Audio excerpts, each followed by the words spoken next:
A positive start in Formula One can be the most dangerous illusion of all, because sometimes the moment everything looks calm is exactly when the real problem is hiding. And when Max Verstappen stepped out of the RB22 after Red Bull's first real running of the 2026 era, his words sounded encouraging on the surface. The mileage was there, the car behaved, the data was flowing. But buried inside that calm tone was a single warning that could quietly reshape the entire championship fight before the season has even begun. And most fans completely missed it. Right now, Formula One is entering one of the biggest technical resets in modern history. New power units, new aerodynamic philosophy, new energy deployment systems that change not just how fast the cars are, but how drivers must think while racing. Every team started this cycle with uncertainty. Every simulation room filled with numbers nobody fully trusted. And in moments like this, the first team that simply runs cleanly can look like a future champion. That's why Red Bull's early laps in Barcelona created such a powerful first impression. Because survival in a new regulation era already feels like victory. But here's the part that matters. Verstappen didn't celebrate. He didn't declare confidence. He didn't hint at domination. Instead, he calmly admitted there is still a lot of work to do. And that single sentence changes how we should read everything we just saw. Because when a driver who has dominated Formula One's recent era refuses to sound comfortable, it usually means something deeper is happening beneath the surface. Think about Red Bull's situation for a second. For the first time in their history, they are not just building a chassis, they are producing their own full power unit project, a responsibility that has destroyed teams in the past. Engine programs are brutally complex. Reliability, efficiency, cooling, electrical deployment, drivability, every system must work perfectly together. One weakness doesn't just cost lap time, it can collapse an entire season. And history is filled with examples of dominant teams falling the moment regulations reset. That's not drama, that's pattern. So when Red Bull says the early running is encouraging, the real question isn't what worked. The real question is what hasn't been revealed yet. Because testing rarely exposes the true weakness. Problems appear later.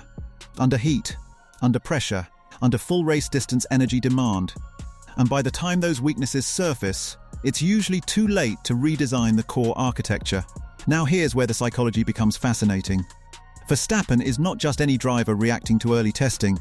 He is a multiple-time world champion who understands exactly how fragile dominance really is. He has seen regulation changes flip competitive order overnight. He has watched teams look unstoppable one season and completely lost the next. So when he chooses careful optimism instead of confidence, that isn't caution, that's experience speaking quietly. And this is the detail almost nobody is talking about. Encouragement is not the same as readiness.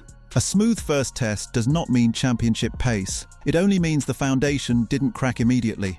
And in Formula One, the distance between not broken and title winning is enormous. Entire seasons live inside that gap. But let's go deeper, because the real danger for Red Bull might not be speed at all. It might be time. New power unit projects usually require months, sometimes years, before reaching full performance potential. Early reliability often comes at the cost of peak output. Conservative mapping, protective energy deployment, hidden margins designed to prevent catastrophic failure. All of that keeps the car running, but quietly limits how fast it can truly be. And if rivals arrive closer to their maximum performance window from race 1, the early championship momentum could shift before Red Bull unlocks its full package.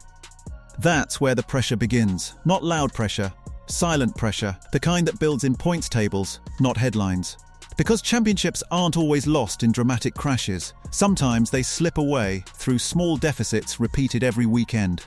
0.2 here, 3 points there, until suddenly the season is mathematically out of reach.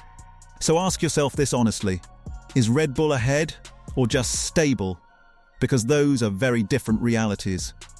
And Formula One punishes teams that confuse one for the other. Meanwhile, look at the rest of the grid. Mercedes entering a new era with massive institutional experience in power unit development. Ferrari rebuilding around fresh technical leadership and long-term regulation focus. Aston Martin investing at a scale designed specifically for 2026 success. None of these teams need to dominate testing headlines. They only need to arrive ready when the lights go out for real. And that creates the most uncomfortable possibility of all. What if Red Bull's encouraging start is simply normal? Not revolutionary, not decisive, just the minimum required to stay in the fight. Because if that's true, the psychological advantage that powered their previous dominance may already be fading. But here's where the story flips again. Verstappen himself might be the single factor preventing that scenario. Because regulation resets don't just test machines, they test drivers, adaptability, intelligence, energy management awareness, the ability to extract performance from imperfect systems. And in modern Formula One, those qualities can matter as much as raw car speed, maybe more. That's why rivals aren't celebrating Red Bull uncertainty. They're watching Verstappen. Because even a slightly imperfect Red Bull, driven at the absolute limit of understanding, can still become the reference point everyone must chase. And that possibility is what keeps this entire situation balanced between concern and quiet fear. Still, the warning remains. Encouraging doesn't mean safe, running doesn't mean ready, and optimism doesn't win championships. Performance does. So the real mystery of the RB22 isn't whether it works, it's how far it is from perfection. Because in a season defined by new rules, the smallest hidden weakness can decide everything. And Verstappen's calm tone suggests he already understands that truth better than anyone. Now the countdown begins. More testing, more data, more correlation between simulation and reality. Each session slowly revealing whether Red Bull's foundation is strong enough or simply stable enough to delay the real problem. And by the time the first race weekend arrives, the illusion of testing will disappear. Only truth will remain. Until then, Formula One lives in uncertainty, and uncertainty is where the most dangerous shifts begin. So here's the question nobody can answer yet. Did Red Bull truly hit the ground running, or did they just avoid falling early? Because those two stories lead to completely different championships. And if you want to understand the next hidden signal before the rest of the paddock sees it, the next chapter is already forming. Because one number, one upgrade path, and one rival team's silent progress could flip this entire narrative faster than anyone expects. That story is coming next.